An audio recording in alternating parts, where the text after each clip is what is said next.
apa sih sebetulnya offloading dressing ya, dressing technology. Jadi kita akan diskusi tentang dressing technology yang kira-kira cukup inovatif ya untuk membuat pasien itu lebih nyaman dan jelas cost efektif.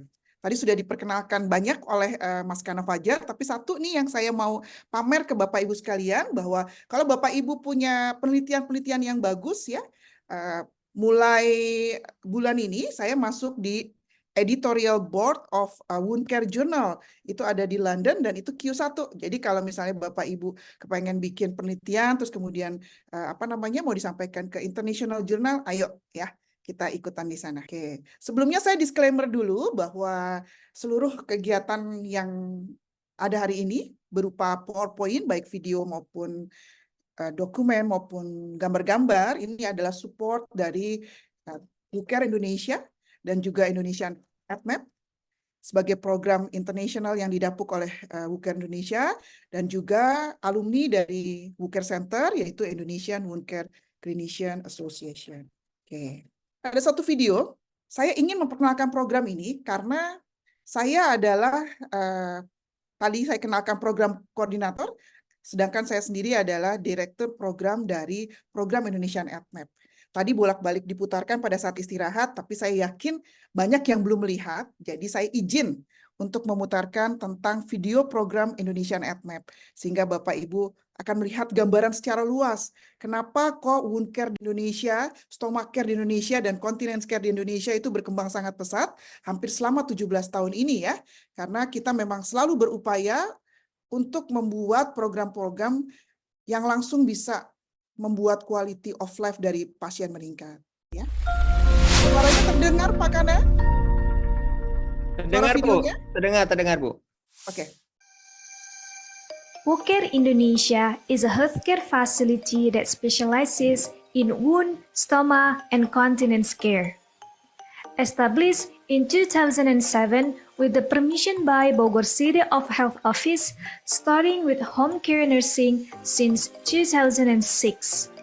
WCARE became the first in Indonesia to serve wound, stoma, and continence care. Our mission is simple yet impactful to improve the quality of life for our patients and their families. Every step of our care is guided by the principle of excellence, evidence-based practice, and continuous learning through the latest advancement in medical knowledge and technology. In addition, WCARE Indonesia also provides opportunities for other medical colleges to learn about the principles of integrated nursing and share them with the social workers and counselors. WCARE Indonesia has many programs to spread specialized care in the field of wound, stoma, and continence, such as our commitment to education is evident through various programs. The Indonesian AdMap, our international standard education program, has been accredited by the World Council on Tracheostomy Therapy and the Ministry of Health of Indonesia. It offers both basic and advanced training. In the basic program, we have Certified Wound Care Clinician Associate, Certified Diabetic Foot Care Clinician, and Certified Stoma Nurse. And the advanced program, we have Certified Wound Care Clinician Program, Certified Stoma Therapy Program, and Certified Continence Therapy Program. After that, every year on June 26, we commemorate Norma Angel, a pioneer in ostomy care, with the Norma Angel Ostomed Gathering. This event aims to enhance the independence and the quality of life for ostomates. We have also launched an online consultation platform called Stoma Careling, connecting ostomates with specialized stoma nurses for valuable information and support. In 2022, WCARE Indonesia hosted the Asian Wound Summit Conference, where national and international experts gather to exchange knowledge and push the boundaries of wound, stoma, and continence care management. We also actively participate in conferences such as the APETNA, Asia Pacific Interstomal Therapy Nurse Association, and the International Interpersonal Wound Care Group to stay at the forefront of advancements in our field. In addition, WoodCare Indonesia has the program which called KIS or Komunitas Kaki Indah Sehat se-Indonesia, which is a community service program in the form of food health education such as food screening, food treatment, and diabetic food spa. KIS is based on concern to build public awareness of the importance of food health, and this program was received a Silver Award from Journal Wound Care in 2023 as a Patient Activation Award category. We extend our care beyond the clinic walls through initiatives like Wound Hunter to help treat chronic wound patients in the community for free.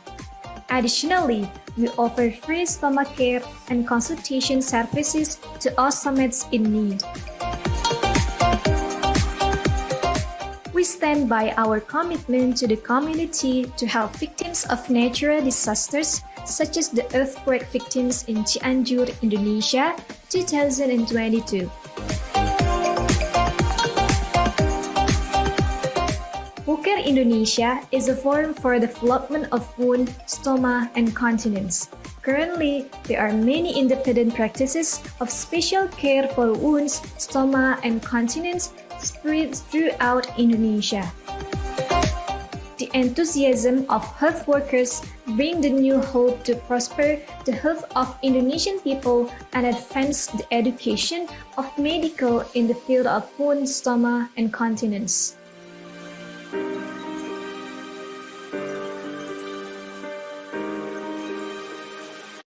Oke, jadi Bapak Ibu yang terhormat, program Indonesian ATNAP ini bukan program yang biasa, tapi ini adalah program yang sangat luar biasa. Karena sudah 17 tahun, program ini terakreditasi internasional dan ada di Indonesia, membawa kompetensi keperawatan Indonesia menjadi lebih profesional dalam melakukan perawatan, terutama wound, stoma, dan continence. Atau saya sering ngobrol ya, bilangnya 3B, ya nggak Bapak Ibu? Bukan bintang biasa atau borok, berak, beser. Jadi wound, stoma, dan continence itu kami kemas sedemikian rupa, oke? Di mana program ini akan mengantarkan perawat Indonesia, baik di komunitas maupun di rumah sakit, untuk memberikan dedikasinya untuk masyarakat, ya. Bagaimana caranya meningkatkan kualitas hidup mereka, baik itu di komunitas maupun di rumah sakit. Jadi besok ini Mas Kana bolak-balik tanggal 24 Juni sampai 17 Agustus kita ada program full Indonesian ATNAP karena hanya dibagi dalam 2 semester. Kalau nanti ada yang ingin diceritakan atau ingin diskusi tentang program Indonesian ATNAP, kita welcome ya. Saya terutama sebagai program directornya akan welcome untuk berdiskusi dengan pimpinan Bapak Ibu sekalian dalam bentuk Zoom. Oke? Jadi itu sekilas tentang program yang memang saya pegang selama hampir 17 tahun ini. Dan mudah-mudahan itu bisa Bapak Ibu akan bisa melihat ya bagaimana Bapak Edi Mulyadi, bagaimana Mas Kana Fajar, bagaimana Mas Fatkuloh mendedikasikan dirinya untuk profesi keperawatan di Indonesia. Mereka adalah tokoh-tokoh nasional ya yang sudah berhasil membantu masyarakat kita lepas dari keterpurukan. Salah satunya adalah masalah-masalah pasien dengan luka bakar yang tadinya butuh waktu cukup lama dalam perawatan. Dengan adanya kompetensi ini membuat length of stay atau lamanya penyembuhan dari perawatan luka bakar itu menjadi singkat. Jadi sore hari ini saya akan diskusi dengan Bapak Ibu sekalian tentang luka bakar sedikit, terus pengenalan tentang chronic burn wound ya. Kenapa kok luka bakar yang tadinya akut bisa jadi kronis, terus kemudian manajemennya dan conclusionnya. Tidak lepas dari apa yang sudah diceritakan oleh Pak Edi Mulyadi maupun Pak Fatkuloh, mudah-mudahan ini bisa merangkum sehingga Bapak Ibu betul-betul mendapat gambaran yang luar biasa tentang perawatan luka bakar. Jadi kalau kita bicara tentang luka bakar, Bapak Ibu sekalian, pasti akan bicara tentang statistik. Tadi statistik juga sudah dijelaskan bahwa memang jumlah korban jiwa antara 2015 sampai 2019 ya, yang sudah berhasil dicatat oleh World Health Organization pada tahun 2019, itu hampir sejumlah 550.000 orang terdampak di seluruh dunia meninggal akibat kebakaran, ya, akibat panas, dan akibat zat panas. Sedangkan jumlah penyandang disabilitas yang berhasil disumbangkan oleh luka bakar, ya, jadi sebanyak 37 juta jiwa, dan itu bukan sedikit ya, bukan sedikit perawatan yang dibutuhkan dalam periode tadi ya untuk pengembangan healing process ataupun quality of life. Oke. Dan kalau dilihat berdasarkan pendapatan negara ya, dan juga orang-orang yang terdampak itu ternyata memang hampir 95% itu sangat terdampak pada pasien-pasien di negara-negara yang berpenghasilan rendah dan menengah, seperti salah satunya di Indonesia. Nah, ini cukup menjadi concern buat kita semua. Kemudian Bapak Ibu sekalian, berarti kita sudah bisa simpulkan bahwa kejadian ini merupakan beban kesehatan global, betul ya? Merupakan beban kesehatan global. Kalau beban kesehatan global berarti jumlah korban jiwanya tinggi, ya kan? Terus kemudian adanya ketidaksetaraan dalam perawatan kesehatan. Jadi harus apa nih yang harus kita lakukan proses kepentingannya? Berarti upaya pencegahan dan pengobatan. Itu sangat menjadi salah satu hal yang harus kita pikirkan baik-baik ya. Jadi ketidaksetaraan dalam kesehatan itu menjadi fakta bahwa negara-negara berpenghasilan rendah, salah satunya seperti kita, ya, itu seharusnya memiliki sumber daya kesehatan yang bagus. Tapi karena sumber daya kesehatannya terbatas, menyebabkan orang-orang dengan luka bakar menjadi tidak tertangani dengan baik. Nah, ini harus ada upaya, ya. Harus ada upaya yang harus dilakukan tidak saja oleh lembaga-lembaga di luar dari pemerintahan ya, tapi termasuk negara untuk melihat itu ya.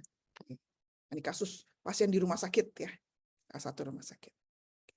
Jadi kalau kita diskusi tentang chronic wound ya, jadi memang penyembuhan luka bakar itu ya, pada saat dia terdampak harusnya karena masuknya di kategori luka akut ya Bapak Ibu sekalian, harusnya luka bakar itu ekspektasinya dia akan sembuh dengan cepat gitu ya. Tapi karena tadi ya akses kesehatan yang sulit, orang yang belum paham tentang bagaimana cara melakukan perawatan luka bakar yang tepat, sehingga akibatnya ada kelambatan dalam proses penyembuhan. Kelambatan inilah yang menyebabkan dia terjadi chronic wounds atau chronic burn wounds.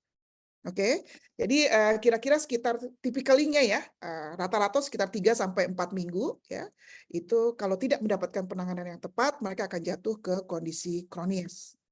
Jadi kalau jatuh ke kondisi kronis, akibatnya apa? Jadi infeksi, ada nekrosis jaringan, ada kematian jaringan ya, karena kurang pasokan peredaran darah ya, sehingga infeksi tidak tertangani dengan baik. Oke, sorry, buka. Sip.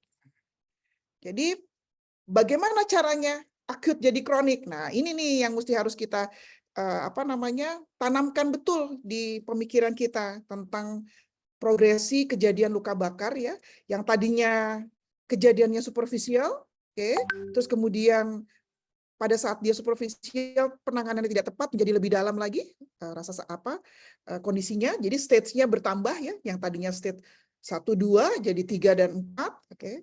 Sehingga hasil dari luka bakar sendiri dengan perawatan yang buruk dia akan menjadi lebih dalam dan menjadi kronis ya.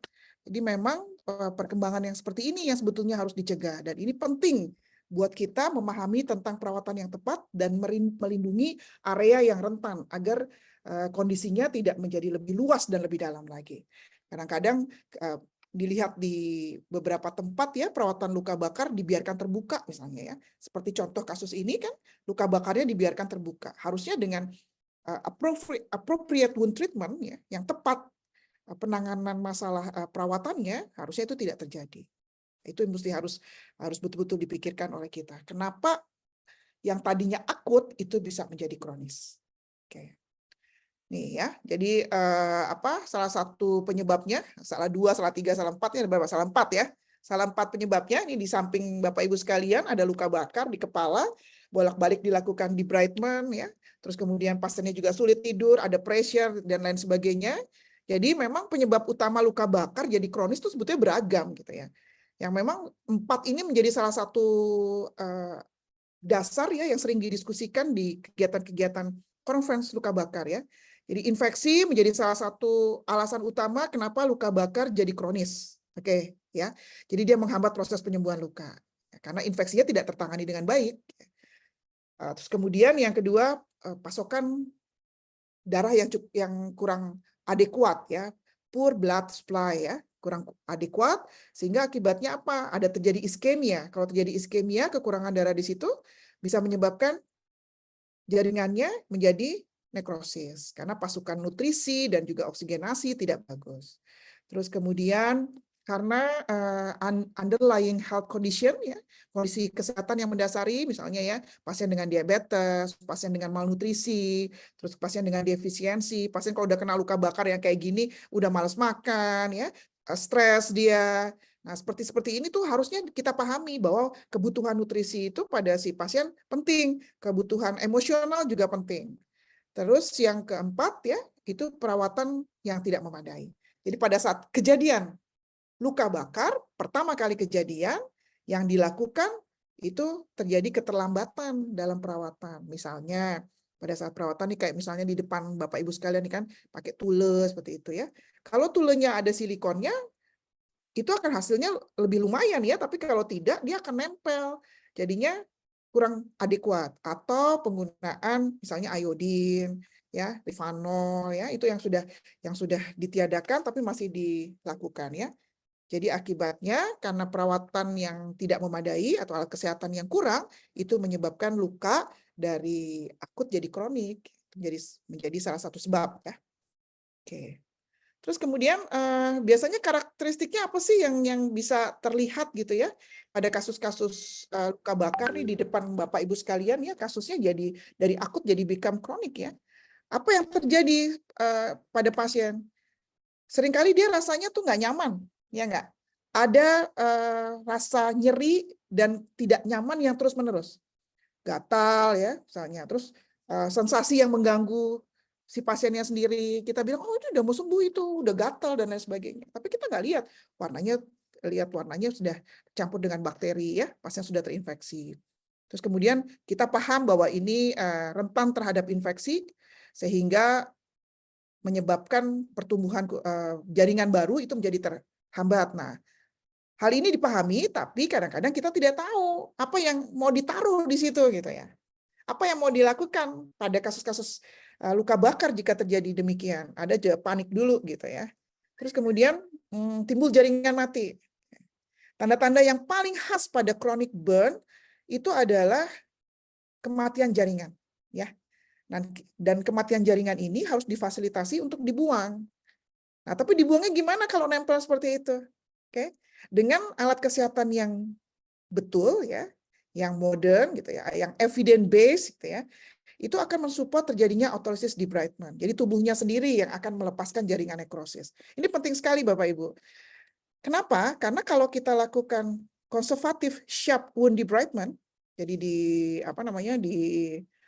diambil gitu ya dengan bisturi atau dengan gunting atau kita lakukan surgical debridement, itu mungkin akan lebih dalam lagi nanti lukanya gitu. Terus kemudian ini juga yang harus dipahami bahwa luka bakar biasanya eksudatnya akan banyak, tapi eksudat pada chronic wound itu tampak lebih banyak karena semua jaringan yang terinfeksi ya karakteristiknya itu dia akan menghasilkan eksudat yang berlebihan. Oke, seru ya Bapak Ibu ya. Jadi kalau gitu gimana manajemennya? Kan gitu ya pertanyaan kita. Jadi pada kasus-kasus chronic wound tadi sudah banyak sekali disinggung ya.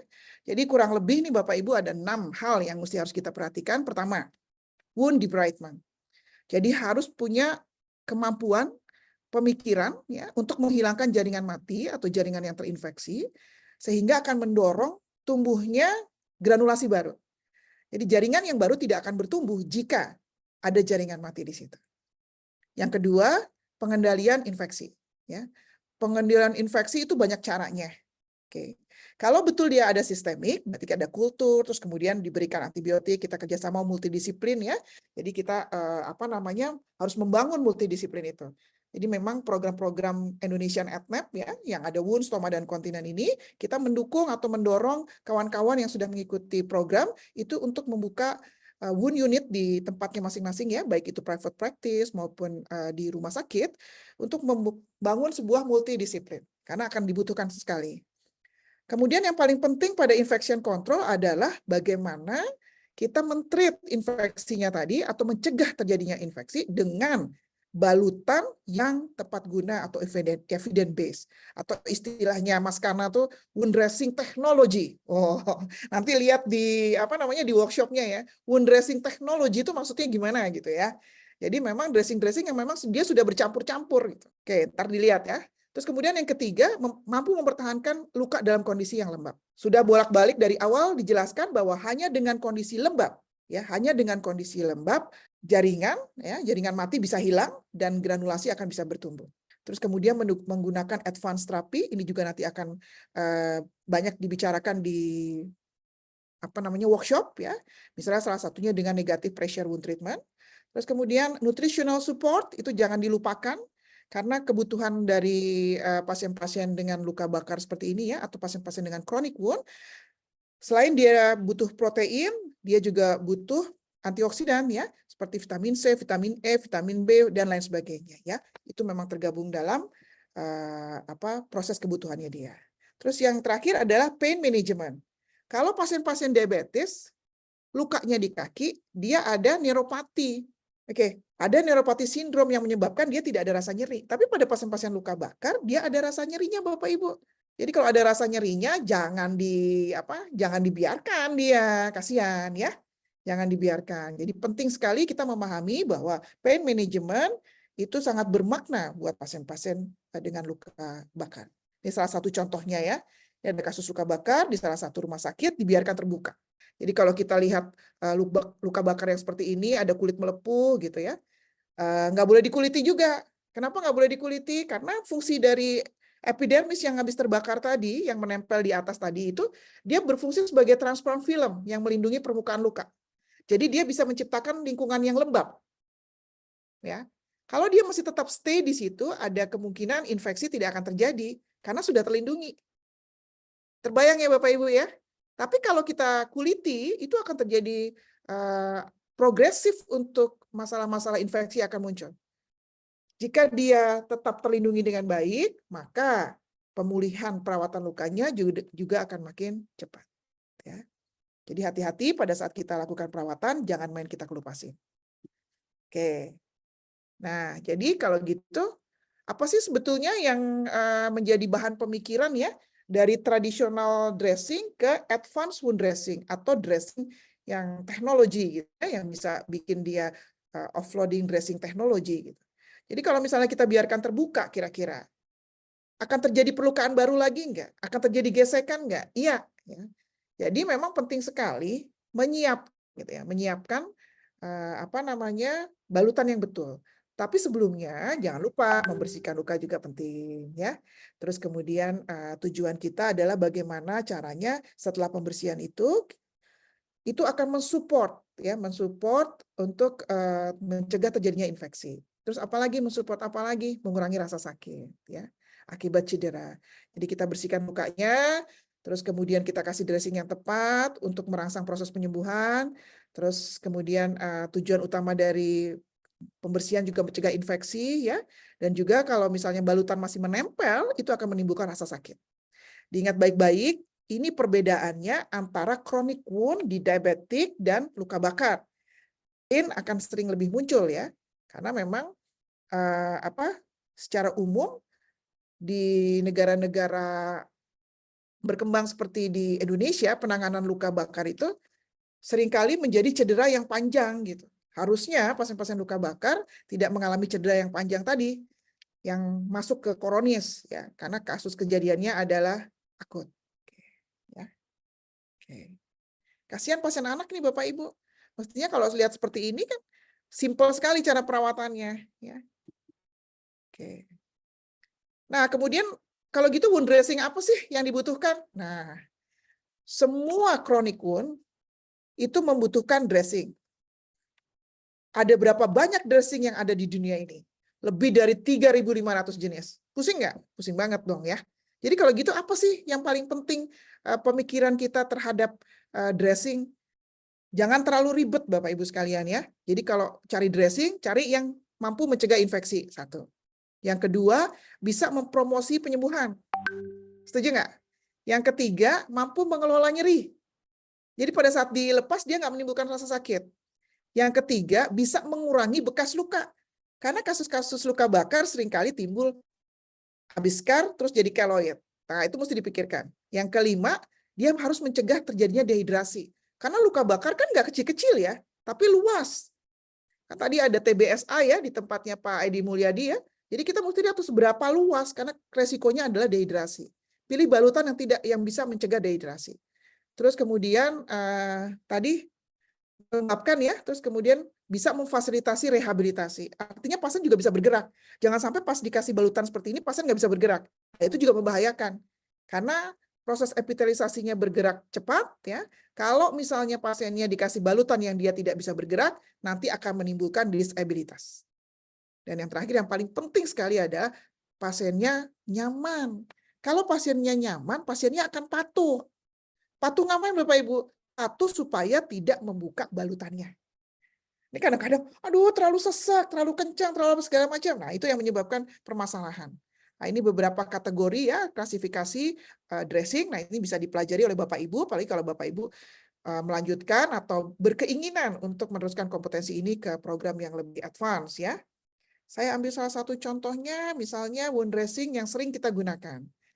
Jadi ini ada luka gitu ya, ada luka, terus kemudian tadi kan udah bolak-balik ya, Mas Fatkuloh cerita, Pak Abang Edi Mulyadi cerita, Abang Kana Fajar cerita ya, pakai balutan contoh seperti apa gitu ya. Jadi ini kita punya salah satu model ya,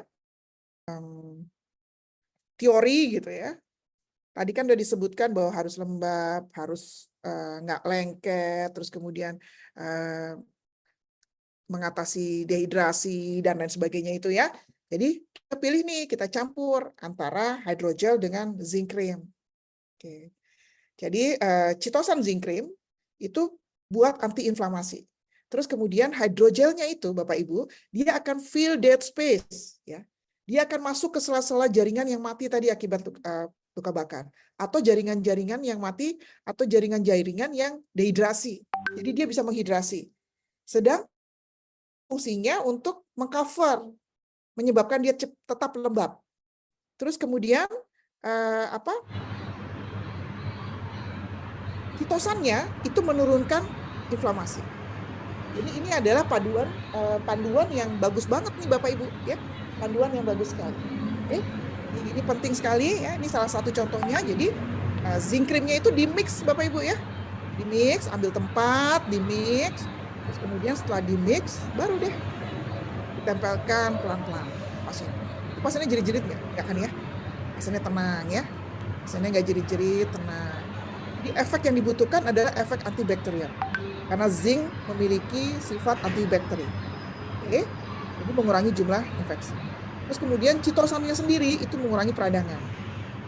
Oke, jadi dia akan mempromot proses penyembuhan, betul?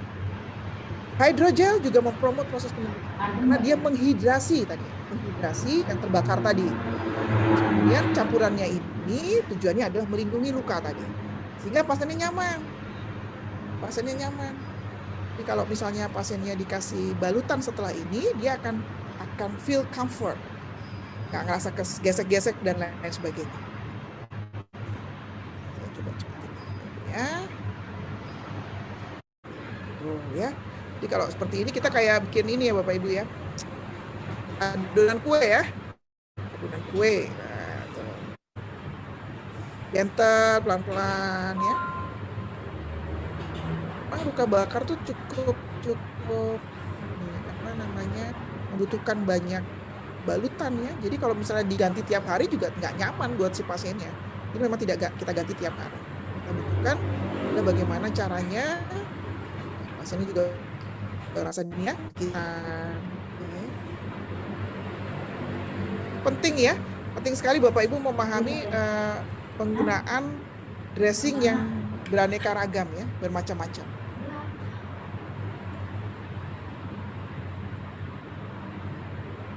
Nah.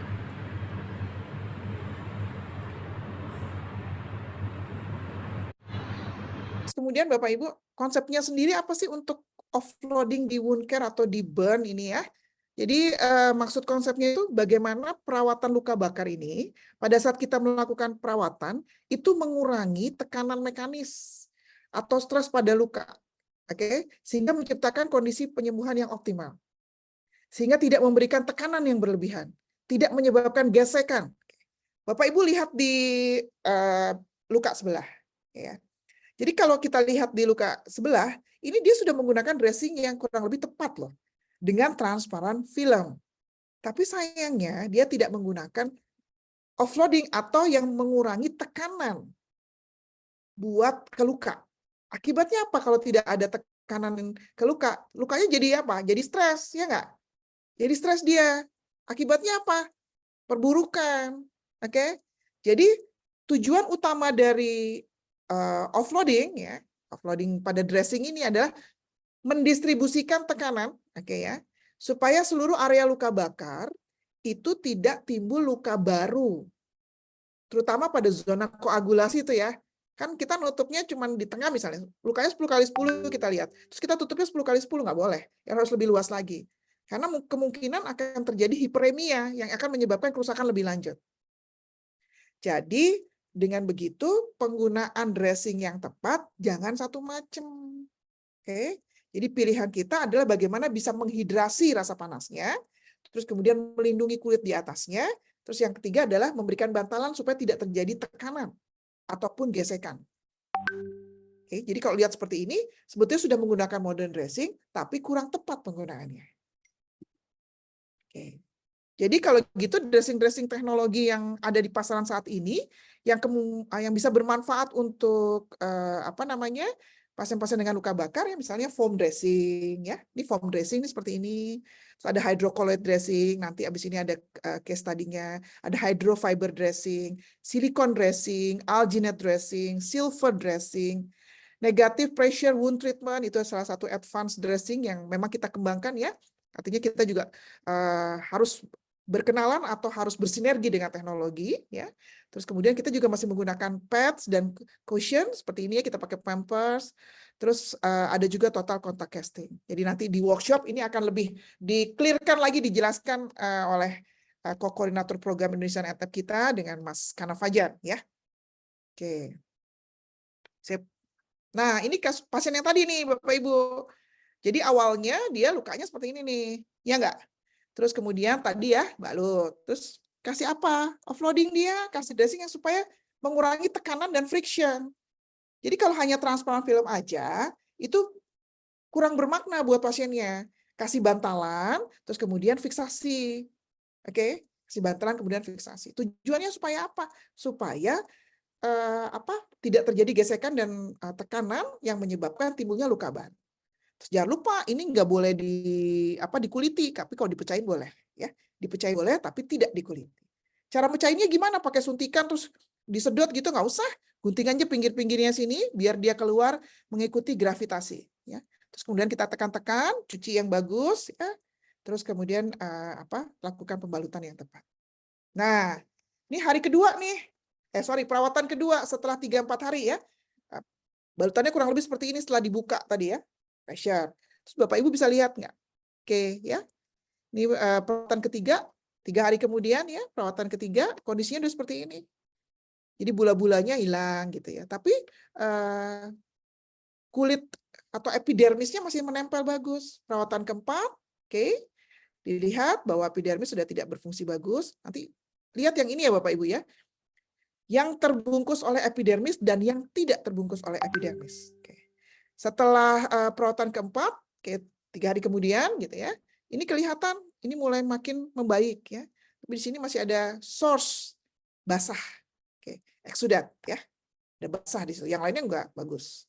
Nih Bapak Ibu, perawatan ke-8 ya, 8 kali 3, 24 ya. Perawatan ke-8, lihat tuh Bapak Ibu ya. Ini yang tadi basah tuh. Oke. Jadi kalau yang tertutup dengan yang seperti transparan film ya, skin barrier, epidermisnya, oke, yang kita tidak kelopekin, hasilnya bagus Bapak Ibu. Yang dikelopek, hasilnya nggak kurang nyaman. Nah, ini kita kasih offloading. Oke, supaya apa? Menghindari tekanan dan gesekan. Ya, pressure dan friction. Nah, ini hasilnya ya. Perawatan ke-11, ini sudah kelihatan makin bagus. Ini walaupun ada sedikit trauma ya, tapi sudah menutup dengan baik. Oke, kelihatan Bapak Ibu ya, mulai perbedaannya kenapa advance teknologi itu sangat menguntungkan ya. Nah, ini ada lagi nih case nih Bapak Ibu nih. Seru ya. Jadi pada saat kita penanganan luka bakar, kita harus berpikir dengan jernih Bapak Ibu. Ada orang datang dengan kasus seperti ini gitu ya. Pasti kan kita akan berpikirnya, aduh ini mau dikirim untuk multidisiplin, bedah plastik, mau berapa lama dan lain sebagainya. Nah, kalau ada multidisiplin di rumah sakit, ini akan diskusi Bapak Ibu. Karena tujuan utama dari layanan perawatan untuk luka bakar itu memastikan bahwa luka sembuh dalam jangka waktu yang diharapkan, sesuai yang diharapkan. Kita ada winner scale, pakai winner scale-nya. Jadi kalau dia heal in time of period, artinya sembuh sesuai dengan waktunya. Ya, normal sesuai dengan proses penyembuhan luka. Jadi kita akan berpikir untuk mencegah komplikasi. Ya nggak? Apa komplikasinya? Infeksi, jelas ya. Yang kedua, kita harus minimalkan jaringan parut. Oke? Jangan sampai di muka estetikanya berubah. Kasihan pasiennya. Oke? Nggak boleh ada rasa sakit. Kalau bisa nyaman betul pasiennya. Ya. Terus kemudian apa lagi Bapak Ibu? Psikologisnya. Walaupun dia anak-anak ya, psikologisnya cukup tinggi nih. Ya. Dan orang tua gimana? Orang tua juga demikian. Dia kan berpikir, nanti kalau besar anak saya ya cacat ya, ada disabilitas mana di muka, yang harusnya ganteng kayak bapaknya gitu ya, cantik kayak ibunya, tapi karena mengalami luka bakar, jadi dia akan menderita sepanjang hidupnya. Nah, itu hati-hati. Ada yang akhirnya jadi pengamen pinggir jalan, jadi pengemis pinggir jalan ya, karena luka bakar yang tidak tertangani dengan baik, karena menimbulkan kecacatan. Terus kemudian harus didiskusikan juga tentang biaya dan sumber daya kesehatan. Jadi pastikan bahwa luka sembuh sesuai waktunya, ya. Terus kemudian kita harus bikin supaya pasiennya pemulihannya cepat sehingga psikologisnya juga teratasi dengan baik, ya. Pakai seluruh sumber daya kesehatan. Makanya penting potensi ini dipunyai oleh Bapak Ibu sekalian karena akan ketemu dengan kasus-kasus seperti ini, ya. Oke, sehingga kita bisa meningkatkan kualitas hidup pasien. Senang kan Bapak Ibu kalau misalnya pasiennya sembuh dengan tepat ya? Oke, jadi story-nya gini nih Bapak Ibu. Nah, saya storyin dulu. Nah, pasiennya datangnya seperti ini nih Bapak Ibu di salah satu rumah sakit yang kebetulan kita juga ada di sana. Ya. Jadi apa sih yang harus kita pikirkan? Tadi kan udah bolak-balik ya yang kita lakukan ya. Memang pada pasien-pasien anak ya mengalami luka bakar, dia proses penyembuhannya harusnya lebih cepat. Tapi kulit mereka tuh masih sangat sensitif dan rentan terhadap kejadian infeksi. Jadi kenapa kalau penggunaan topical dressing yang tidak sesuai bisa menyebabkan hal ini. Bapak Ibu lihat tanggal 8 bulan 2 sebelum perawatan kayak gini. Pada saat setelah kita buka ya sama-sama 8 bulan 2 nih ya. Oke, sama-sama perawatan pertama, ini kita sudah bisa lihat mana yang bisa kita lepas, mana yang tidak. Oke. Karena kalau kita tidak tahu kompetensinya kadang-kadang kita suka ketakutan tuh gimana cara ngerawatnya. Oke. Nah, jadi memang penting kalau ada offloading, bolak-balik nih ya. Jadi menjawab ya judul di depan. Offloading dressing itu penting pada kasus-kasus luka bakar. Kenapa? Karena kita mau mereduksi itu, mendistribusi semua tekanan. Supaya tidak menyebabkan beban yang berlebihan pada kasus kejadian luka. Oke? Karena kalau ada tekanan yang terlalu berlebihan, itu akan memperburuk kondisi lukanya tadi. Kadang-kadang kita, luka bakar nih, serem nih. Wah, bebat yang keras kayak tadi ya. Akibatnya apa? Iskemia. Jadi kerusakan jaringan akan berlanjut dan proses penyembuhan akan menjadi turun. Jadi yang harus kita perhatikan adalah bagaimana caranya mempertahankan kondisi lembab yang bisa meningkatkan proses penyembuhan luka. Ya. Oke. Nih, Pak Ibu. Oke. Jadi cerita berikutnya, kalau kita sudah mengatasi masalah tadi, ini saya ambil yang paling penting nih Bapak Ibu ya, emotional support. Karena pada emotional support, itu orang tua yang harus dilihat juga, termasuk juga si baby, ya enggak? Kalau ketemu sama perawatnya atau wound care clinician-nya, dia tidak merasa safety, tidak merasa nyaman, itu akan menyebabkan lukanya tidak cepat sembuh gitu ya. Atau bahkan orang tua akan mencari cara lain gitu ya, mencari cara lain untuk kesembuhan dari si anak atau keluarga. Jadi memang dampak positif bagi kesehatan mental itu ya penting sekali diberikan tidak saja pada orang tua tapi juga pada si anak. Oke. Nah, kalau dia sudah bagus ya, nanti datang ke tempat Bapak Ibu ya di private practice maupun di rumah sakit ya. Bagus-bagus kalau Bapak Ibu sudah ada kompetensi, Bapak Ibu sudah punya praktek mandiri perawatan ya, baik di rumah sakit maupun di komunitas ya. Bapak Ibu bisa hitung effectiveness dan safety-nya buat si pasien. Ya, ini penting Bapak Ibu. Pelayanan kesehatan harus memberikan manfaat yang signifikan. Oke. Termasuk dari hasil kesehatannya. Ada kepuasan dari si pasien ya, kepuasan yang sangat tinggi. Terus kemudian penghematan biaya. Nah, ini nih penting sekali nih dipahami. Jadi kalau misalnya pasiennya satisfied, oke, puas dia, merasa dia aman, didukung selama pengalaman perawatan kesehatannya dia, ada experience, ada kesenangan, ada kebaikan di situ, ya nggak? Terus kita melakukan perawatan dengan empati, kita menghargai ya. Jadi layanan kesehatan yang kita punya, selain dia memberikan kepuasan, dia akan berdampak lebih luas lagi terhadap profesi terutama, oke? Dan pasti akan ada hitung-hitungan gitu ya. Jadi kalau dilihat kalau bilang biaya ya cost saving ya, pasiennya safety ya. Pasiennya safety. Kalau pasiennya safety berarti ada penghematan biaya. Kalau pasiennya nggak safety pasti ada cerita selanjutnya. Misalnya masuk di di tindakan yang lebih dalam misalnya surgical atau konservatif sharp wound debridement, dibuka dan lain sebagainya, itu bisa menjadi ada masalah terkait hukum akibat satu kesalahan medik. Nah, ini saya mulai nyinggung dikit ya. Tapi mohon maaf sebelumnya, karena memang ini harus dipelajari gitu. Nah, ini yang kadang-kadang kita berpikir, burn, as just simple gitu. Harusnya nggak seperti itu. Ya, Bapak Ibu. Jadi penting sekali peningkatan untuk effectiveness terhadap pasien outcomes, pasien satisfaction, dan juga cost saving-nya pada saat melakukan perawatan. Contoh pada kasus adik ini ya. Oke. Ini ada lagi nih Bapak Ibu, neglected. Nah, kok bilang neglected ya? Jadi ada luka, nih luka awal dibiarkan selama 2 minggu karena penanganan pergi ke tempat kesehatan yang sebetulnya nggak keliru, tapi pemahaman terhadap burn itu agak sedikit kurang gitu ya. Karena ternyata pada kasus kaki yang ada burn-nya ini, kalau dia tidak sembuh-sembuh, kita mesti harus berpikir, ada nggak ya dia masalah venous ulcer? Oke. Didiagnostik nggak ya tentang pressure, ankle brachial pressure index, ada nggak? Oh ternyata nggak dilakukan. Jadi akibatnya apa? Proses penyembuhan tidak terjadi. Nah itu harus didefinisikan. Jangan hanya kita berpikir teknologi dressing saja, tapi teknologi diagnostik juga iya. Karena pada kasus-kasus seperti venous ulcer dengan burn, dia membutuhkan compression. Oke? Nah, compression ini salah satunya juga sebagai offloading buat si pasiennya supaya lukanya tadi membaik. Kayak apa misalnya? Ya. Ini tadi ya. Jadi saya ulang sedikit, berarti kita harus menentukan dressing apa yang tepat. Jadi ada prophylactic dressing yang kita gunakan, oke? Dressing yang kita gunakan yaitu penggunaan balutan antimikroba. Kenapa? Dia digunakan sebagai penghalang terhadap mikroorganisme yang masuk akibat masalah infeksi atau reinfeksi atau sebelum kejadian infeksi. Karena kejadian lukanya luas Bapak Ibu ya. Karena kejadian lukanya luas, penggunaan silver dressing itu masih dibutuhkan. Oke, ya. Nanti kita pelajari lebih dalam lagi ya.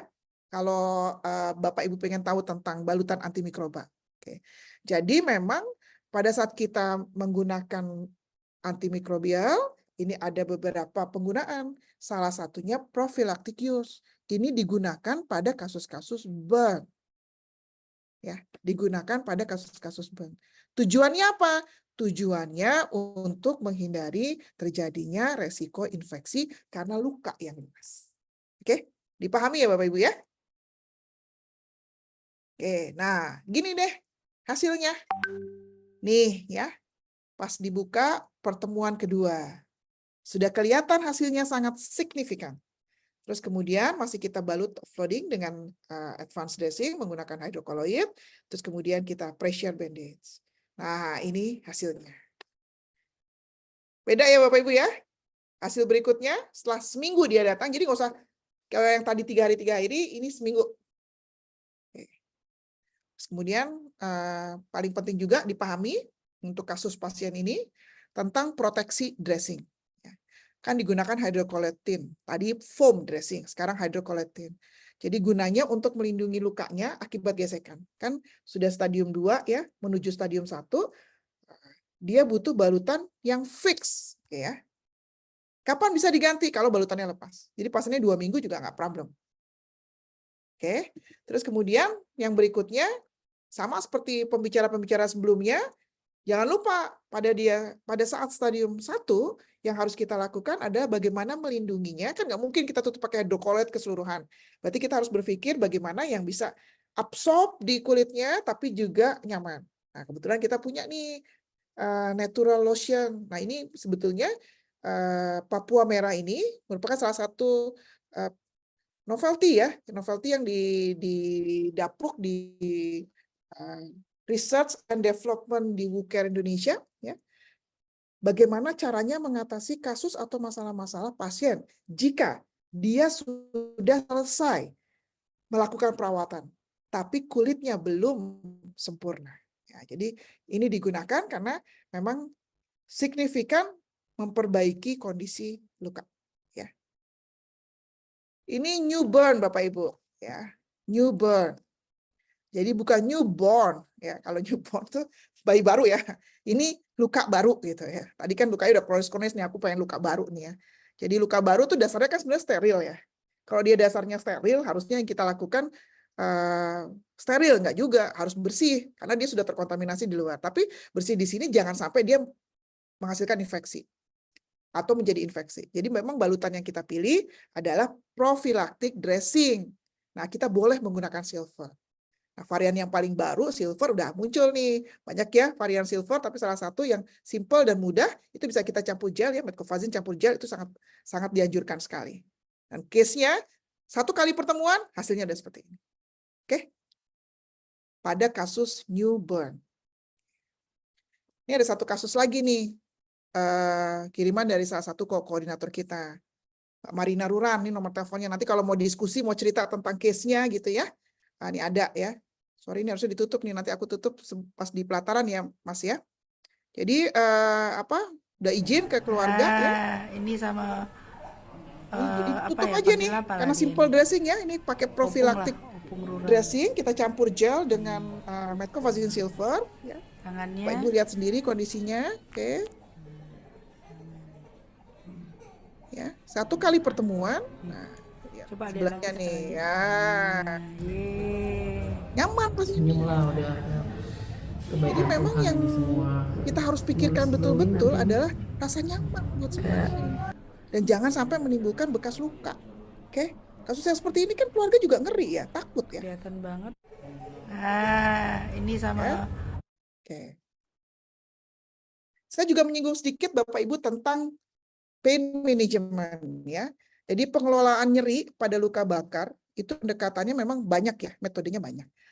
Ada yang bersifat farmakologis maupun non-farmakologis. Tapi memang tujuannya untuk mengurangi rasa sakit ya. Memang individual sekali ya. Kadang-kadang tuh sakitnya tuh individual sekali. Tapi strategi atau teknik yang bisa membantu untuk mengurangi rasa sakit ini juga masih diperbolehkan.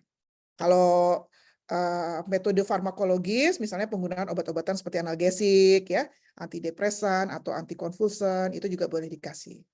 Kalau metode non-farmakologis, misalnya tadi ya teknik misalnya dengan hidrogel, ya, air biasa, tidak air dingin yang dianjurkan, ya, bukan air es gitu ya.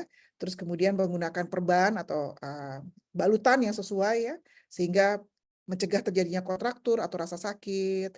Terus kemudian jangan lupa dicatat nih ya, dicatat betul-betul tentang kejadian nyeri. Karena kejadian nyeri biasanya itu terjadi pada kasus-kasus stage 2. Seperti ini nih, Bapak Ibu lihat ya, anaknya nangis ya. bisa nangis karena emosional, dia takut, atau betul dia nyeri. Tapi kalau lihat dari lukanya, ini kan state 2. State 2 itu memang persarafan nyeri paling tinggi di situ. Jadi penggunaan medikasi misalnya analgesik atau topical analgesik, biasanya kita punya hydrogel ya. Hydrogelnya itu juga ada yang analgesik ya, jadi kita bisa campurkan juga. Terus kemudian kasih balutan yang bikin dingin ya. Terus jangan lupa pasiennya juga harus bisa bergerak. Pasien luka seperti ini harus bisa digendong, kan anak ya. Jangan sampai dia nggak bisa digendong. Dan kita kasih psychological support. Itu penting sekali pada pain management. Oke. Terus kemudian yang ingin disoroti lagi, tadi juga sudah dibahas beberapa case ya, tentang nutritional support. Jadi Bapak Ibu, ini seringkali terlupakan. Padahal ini sangat penting untuk penyembuhan luka bakar. Karena dia bisa membantu memenuhi kebutuhan metabolisme yang akan meningkatkan dan mendorong perbaikan jaringan. Nutrisi utamanya seperti antioksidan dan protein. Terus gitu antioksidannya apa, proteinnya apa? Bisa nanti ikut di WUCARE Indonesia gitu ya, di WUCARE Center. Apa aja sih yang dipakai gitu ya? Apa sih protein yang tinggi bisa digunakan? Telur misalnya, ikan misalnya. Apa sih antioksidan yang tinggi yang bisa mengurangi terjadinya peradangan ya? Cedera akibat luka bakar. Jadi salah satunya memang yang harus kita pikirkan juga ya, misalnya vitamin C, vitamin E ya. Banyak juga suplemen-suplemen yang beredar di pasaran itu juga boleh digunakan. Oke, nutritional support. Nah, ini ada case ya. Dirangkum ya secara keseluruhan ya. Jadi ada case Mas Hardesa ya. Salah satu perawat spesialis wound care di WUCARE. Ya, beliau pegang program Certified Diabetic Foot Care dan juga Wound Hunter Bapak Ibu. Jadi Wound Hunter ini kita datang ke rumah-rumah pasien, kita bantu mereka masalah luka. Share value kita kepada masyarakat, ya, salah satu share value kita. Assalamualaikum warahmatullahi wabarakatuh. Halo Sobat WUCARE, selamat datang kembali di channel YouTube. Jangan lupa subscribe Center. Bapak Ibu, buka ya WUCARE Center. Di WUCARE Publishing, Mas Kana nanti ya. Kita akan kunjungan Jangan lagi lupa ke subscribe. rumah anak Zaki di Tangerang, pasien dengan luka bakar. Prediksi kita sih hari ini kemungkinan harusnya sembuh ya. Tapi nanti kita lihat lagi kondisi lukanya. Mudah-mudahan hari ini benar-benar udah cerita bisa mau datang ke aktivitas lagi dan nggak pasien. dibalut lagi. Jadi ikutin terus video kita ya. Alatannya disiapkan Bapak Ibu, kan simpel sekali ya. Boleh pakai mobil, boleh pakai motor, boleh pakai sepeda, apapun ya. Itu kalau di kita memang kita coba mengemas sekarang pakai yang simpel, yang kecil ya, supaya bisa masuk kemana-mana. Ini ada di salah satu rumah pasien, nah itu pasiennya. Emotional support, ingat Bapak Ibu ya, yang kita akan emotional support, nggak ragu-ragu, agak cepetin. Lihat kondisinya, kita kaji, Mandi ya, keluarga Jackie ya? setuju, Sama si pasien sama sendiri ibu merasa aja. nyaman, dia bisa bergerak nggak, bisa lari nggak, sudah ngapain aja, gitu ya. Kalau dilihat dari kondisi si pasiennya, udah bisa main bola ini pasiennya ya. Dan kita persiapan. Nggak balik lagi. Ini udah nyaman ya Bapak Ibu. Kembalinya.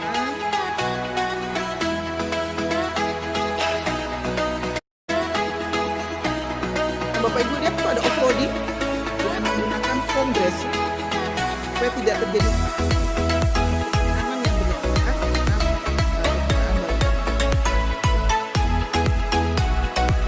berlebihan gentle cara mencucinya, ada sabun cuci luka yang dibuat oleh salah satu guru kita dan kita pasarkan melalui Kementerian Pendidikan ya.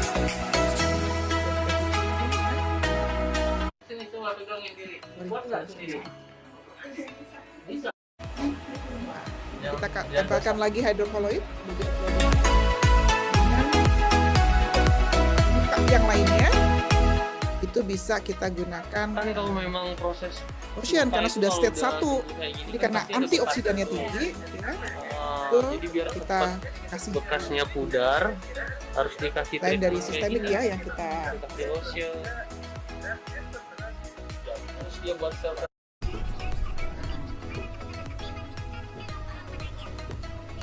oke. Sakit nggak Nengkup? Nah, kalau ini mencucinya Bapak Ibu, salah satu model cara mencuci. Rencananya operasi. Kalau dia sudah healing akan lebih mudah, ya enggak? Oke, jadi kayak mandi biasa tapi gentle. Habis itu tinggal dibalut. Temennya nanyain nggak? Lihat lukanya. Nah, pasien udah nyaman, bisa sekolah lagi. Yang tadinya kemungkinan menimbulkan kecacatan, terus jadi makin baik.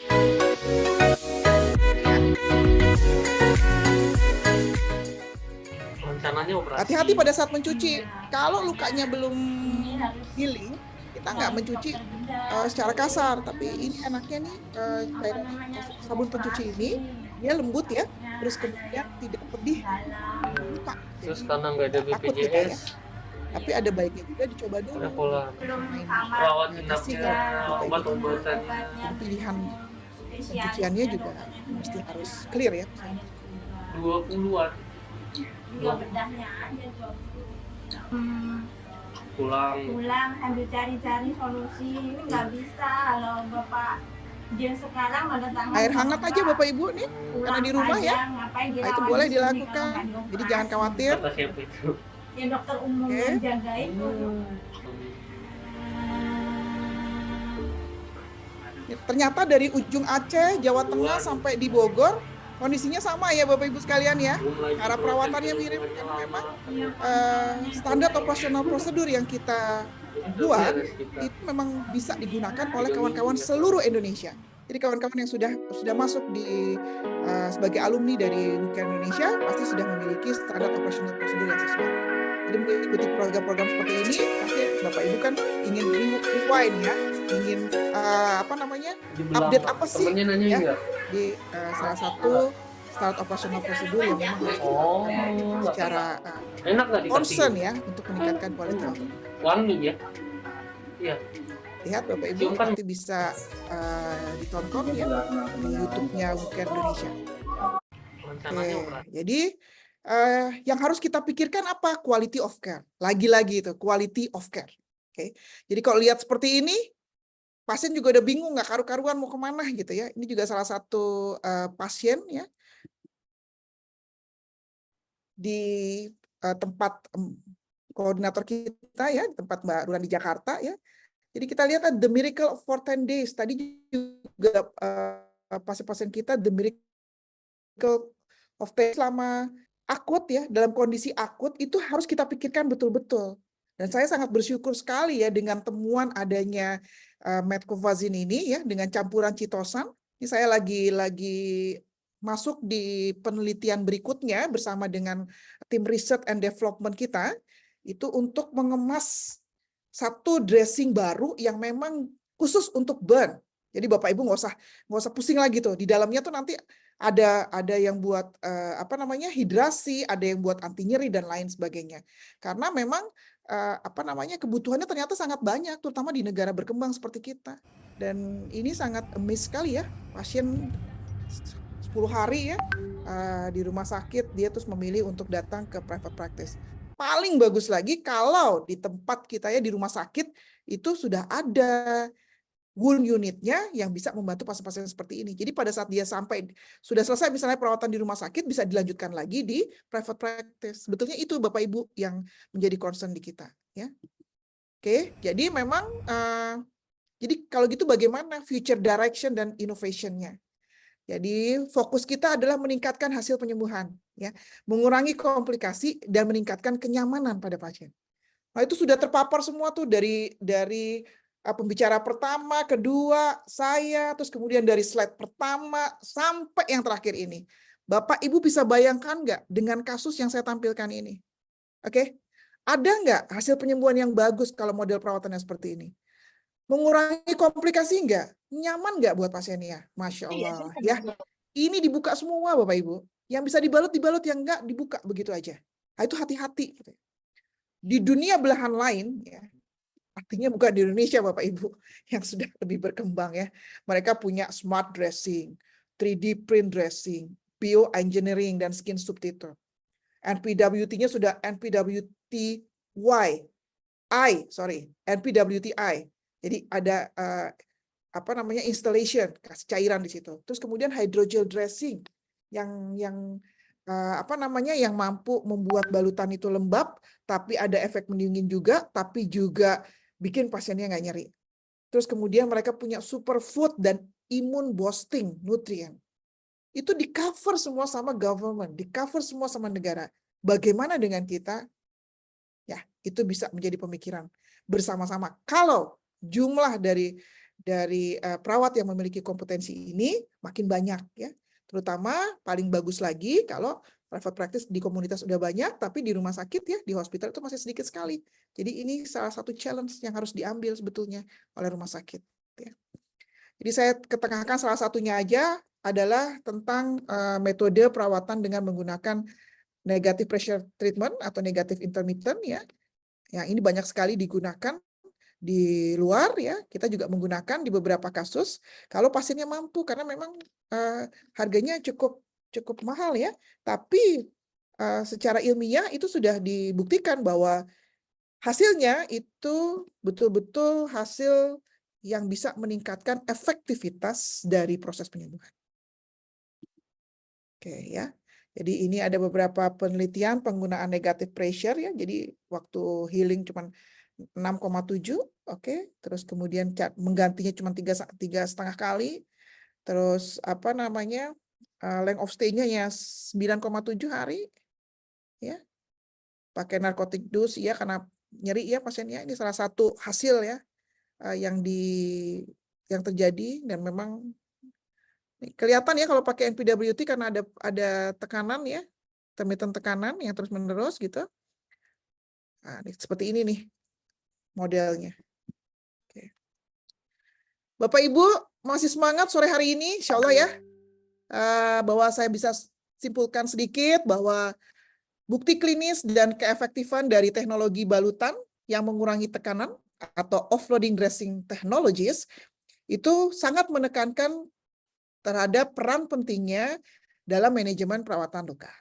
Oke, teknologi-teknologi ini telah terbukti meningkatkan laju penyembuhan luka, ya, mempercepat proses penyembuhan luka, mengurangi resiko infeksi, dan meningkatkan kenyamanan pasien di berbagai jenis luka. Salah satunya adalah burn, karena paling ditakuti. Ya, jadi ini sangat beneficial sekali ya, sangat bermanfaat dalam perawatan luka kronis, ya, di mana kadang-kadang perawatan tradisional itu sudah tidak lagi memadai. Jadi kita membutuhkan memang evidence-based dressing yang betul-betul cocok ya untuk masing-masing pasien. Dan secara klinis ya, positif terkait dengan balutan offloading teknologi ini ya menunjukkan pentingnya teknologi dalam memajukan praktek perawatan luka dan jelas meningkatkan hasilnya yang signifikan pada pasien kita. Oke, ini referensinya yang bisa Bapak Ibu lihat nantinya. Oke, terima kasih banyak untuk semua kawan-kawan yang hadir di webinar ini.